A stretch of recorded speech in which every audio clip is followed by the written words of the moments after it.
Bike truck धक्का गुरुतरଙ୍କୁ ଡାକ୍ତରଖାନାରେ ଭର୍ତ୍ତି।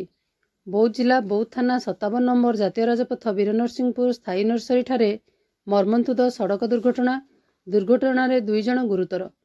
ସୂଚନା ଅନୁସାରେ OD 31H9071 ନମ୍ବର ଥିବା ଏକ ବାଇକ୍ ଯୋଗେ 2 ଜଣ ଯୁବକ ଜାତୀୟ ରାଜପଥକୁ ଅତିକ୍ରମ କରୁଥିବା ସମୟରେ ବୌଦ୍ଧ ପଟୁ CG 04NW 9870 ନମ୍ବର ଥିବା ଟ୍ରକକୁ ବାଇକ୍ ଧକ୍କା ଦେଇଥିଲା।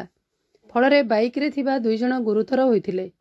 ଗୁରୁତର ଦ୍ୱୟଙ୍କୁ ଏପର୍ଯ୍ୟନ୍ତ ପରିଚୟ ମିଳିପାରିନଥିବା ବେଳେ ଉଭୟଙ୍କୁ ଆମ୍ବୁଲାନ୍ସ ଯୋଗେ ବୌଦ୍ଧ ମୁଖ୍ୟ ଡାକ୍ତରଖାନାରେ ଭର୍ତ୍ତି କରାଯାଇଛି ଓ ଦୁର୍ଘଟଣାସ୍ଥଳରେ ବୌଦ୍ଧ ପୋଲିସ ପହଞ୍ଚି ଗାଡ଼ି ଦୁଇଟିକୁ ଜବତ କରିବା ସହିତ ଘଟଣାର ତଦନ୍ତ ଜାରି ରଖିଛି।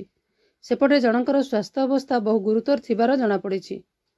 ବୌଦ୍ଧରୁ ବୈଦ୍ୟନାଥ ସାମଲଙ୍କ ସହିତ ହରଭଙ୍ଗାରୁ ଚିତ୍ତରଞ୍ଜନ ସିଂଙ୍କ ରିପୋର୍ଟ, ମୋ ଜିଲ୍ଲା ଖବର।